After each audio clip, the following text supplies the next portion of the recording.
Você conhece o lado obscuro da proatividade? Nesse vídeo aqui eu tenho coisas muito interessantes para dividir com você. Muitas pessoas querem cada vez mais ser proativas e proativas e produzir, mas tem um lado obscuro em tudo isso que eu quero deixar você entender um pouquinho. Então, se esse assunto te interessa, já sabe, vem comigo depois da vinheta.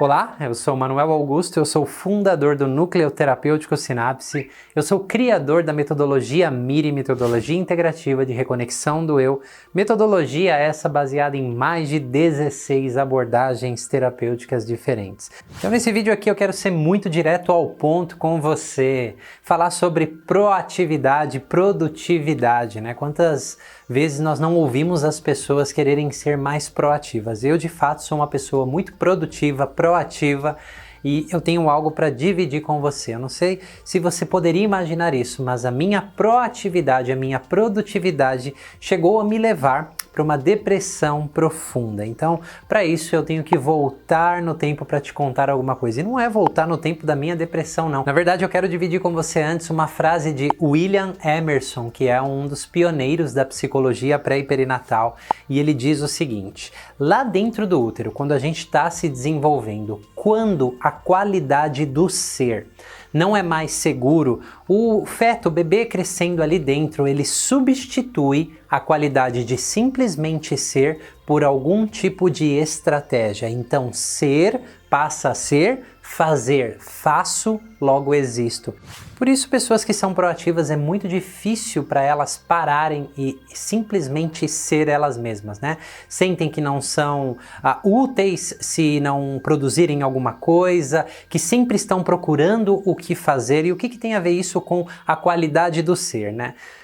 Tudo que nós passamos dentro do útero materno tem uma relevância enorme, então nós estamos nos desenvolvendo ali. Então eu vou contar o que aconteceu comigo. Eu não sei se você sabe, mas existe algo chamado a síndrome do gêmeo sobrevivente, ou seja, muitas gestações, para ser mais preciso, né, 1 em cada 5 gestações não se iniciam de forma singular, se iniciam de forma gemelar. E com a inseminação in vitro, né, isso aumentou consideravelmente. Então, estima-se que 40% das pessoas tenham e carreguem a síndrome do gêmeo desvanecido, que é perder um desses irmãos gêmeos no início da gestação ou em algum momento ali dentro. Então, eu sou um gêmeo sobrevivente. Então, muito cedo, quando existiu essa perda da minha irmã gêmea, eu trabalho com psicologia pré-perinatal, vejo isso acontecendo todos os momentos com as pessoas, existem diversos sintomas, características que traz aí um gêmeo sobrevivente à vida, né? Muitos desafios, inclusive,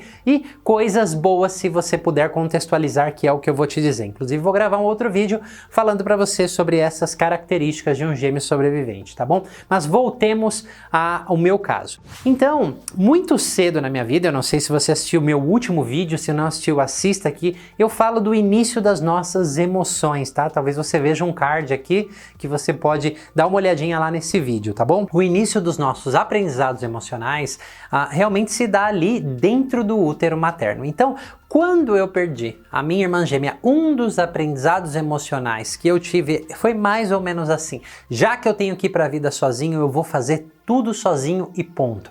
Então realmente, né, cada célula do meu ser cresceu com essa decisão, cresceu com essa percepção que foi constatada aí ao longo da vida. Logo eu fui atleta profissional por mais de 18 anos, né, então o fazer se combinou bem com a profissão que eu tinha, né, que era movimento o dia todo. E eu preciso te dizer o seguinte, eu realmente, né, passei por vários clubes jogando no Brasil, na Europa, inclusive joguei 7 temporadas na Europa, e no nível de fazer, no nível de produzir, no nível de dedicação, eu não devia nada a pessoas ali que eram atletas olímpicos, pódios olímpicos, inclusive, que nós treinávamos lado a lado. Só que o nível de resultado era bem diferente. Então eu fazia, os resultados não condiziam ao tanto que eu fazia, né? Porque tem muitas pessoas que querem produzir, e às vezes se frustram nesse sentido também, como eu lá atrás, que os resultados eram muito aquém do que eu realmente fazia para ter, né? A proatividade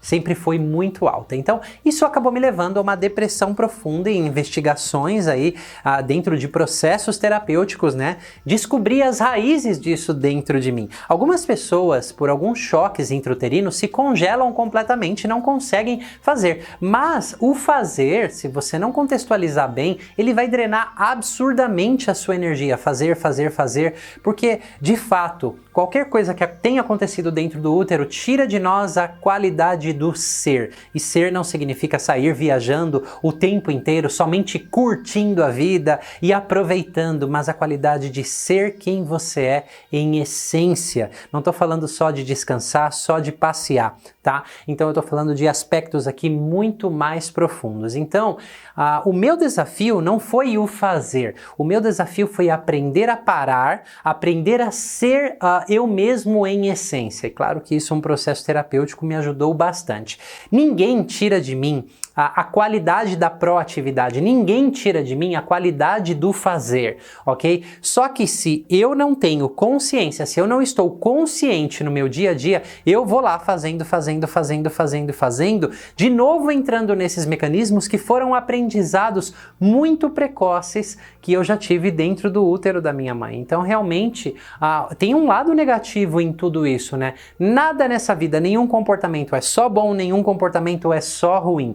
Então, aqui é um típico comportamento aparentemente lindo que muitas pessoas querem ter, mas que me levou a uma depressão profunda. E períodos na minha vida, principalmente onde eu me sinto um pouco mais inseguro com a empresa, com a minha própria vida, o produzir, o fazer entra ali. Se eu não tiver a consciência, pode me levar para o mesmo caminho que um dia me levou à depressão. Então, por isso que é importante eu conhecer esses padrões, eu aprendi a me relacionar com isso e colocar cada coisa em sua prateleira. O meu desafio é desacelerar, porque muitas pessoas eu vejo que o fazer não é um problema, e muitas que eu tenho a oportunidade de trabalhar, inclusive, que voltam dentro do útero, é exatamente isso que eu estou falando. Algo acontece ali e toma-se essa, vamos chamar aqui que decisão, esse aprendizado. Ser não é mais seguro, eu preciso encontrar algum outro tipo de estratégia, que pode ser o seguinte: eu não fui bem recebido ali dentro do útero. Minha mãe teve tentativas de aborto comigo, ou pensamentos abortivos, ou era esperado um menino e eu vi uma menina, por exemplo, entre centenas de outras coisas que podem acontecer. Eu ser eu mesmo em essência já não é mais seguro, então eu já começo a desenvolver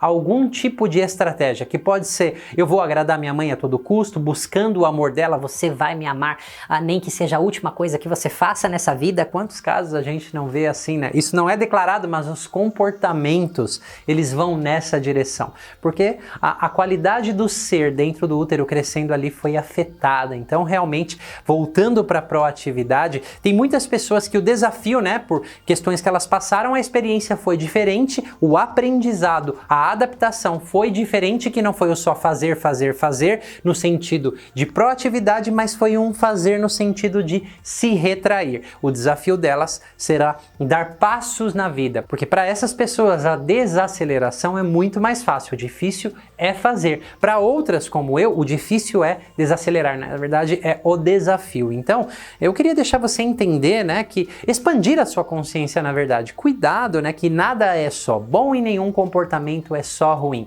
mas trazer essa ideia que muitos aprendizados emocionais se iniciam dentro do útero, talvez você não soubesse disso, e caso você queira explorar esse território um pouquinho a mais, tá aqui na descrição desse vídeo, aqui abaixo você vai ver o meu curso introdutório Explorando a Psicologia Pré-Perinatal, onde ali eu trago os principais choques e traumas, eu falo como eu conheci a psicologia pré-perinatal, eu falo de todos os trabalhos realizados, pesquisas científicas, né? E você vai se identificar com algumas coisas detalhadamente, são muitíssimas aulas para você começar a considerar novas possibilidades, tá? Não estou dizendo para você não ser proativo, mas eu estou dizendo aqui que tem um lado negro nisso, e em qualquer comportamento tem um lado luz e um lado sombra, tem algo bom bom e tem algo ruim. E quando a gente vai percebendo isso na vida, na medida que nós vamos crescendo e vão aparecendo o quê? Sintomas, aquelas coisas que te incomodam, sintomas emocionais, comportamentos disfuncionais. Então, é só nesse momento que a gente para olhar para nós mesmos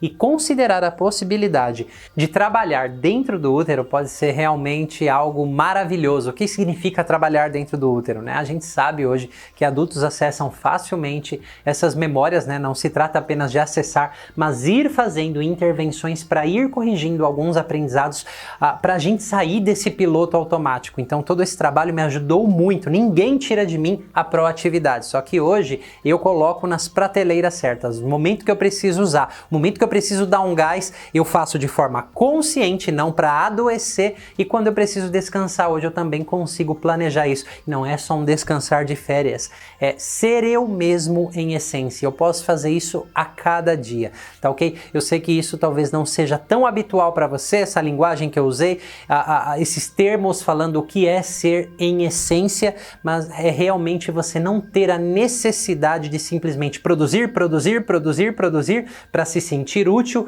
para a sua vida fazer algum sentido e você realmente lá dentro de você encontrar momentos de muita paz sendo quem você é. E claro que você vai produzir porque você tem sonhos, né? Então não se trata de deixar de produzir. E em outros casos, né, que também eu falei sobre o congelamento daquelas experiências lá intrauterinas, o desafio vai ser o fazer para ambas, né? E muitas outras existem os passos que a gente pode dar nisso. E a propósito, um outro convite para você, se você é uma pessoa mais ousada, vem conhecer o nosso workshop MIRI com a minha metodologia. As pessoas que estão passando por esse workshop, existem muitas formas de nós chegarmos nas raízes comportamentais, né, de muitas coisas que hoje são sintomas da nossa vida para a gente começar a aprender a se relacionar com as nossas emoções, com as questões mais precoces que aconteceram para que a gente possa hoje colocar cada coisa na sua prateleira e de fato ser mais produtivo, mais proativo, de uma maneira muito mais saudável, né? Sem precisar ficar trabalhando de madrugada o tempo inteiro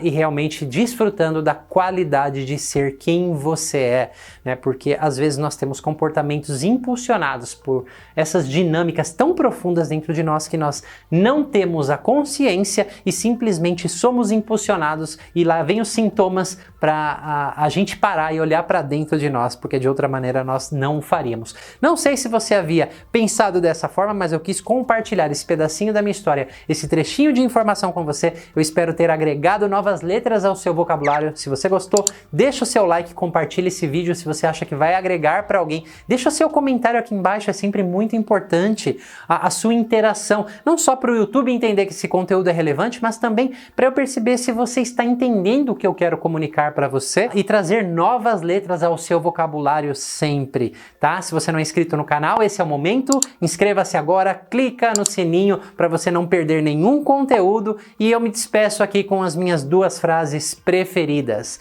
Que tal você abandonar os seus limites para poder se tornar tudo aquilo que você nasceu para ser? Mais uma vez, Manuel Augusto do Núcleo Terapêutico Sinapse, você já sabe, te vejo na próxima!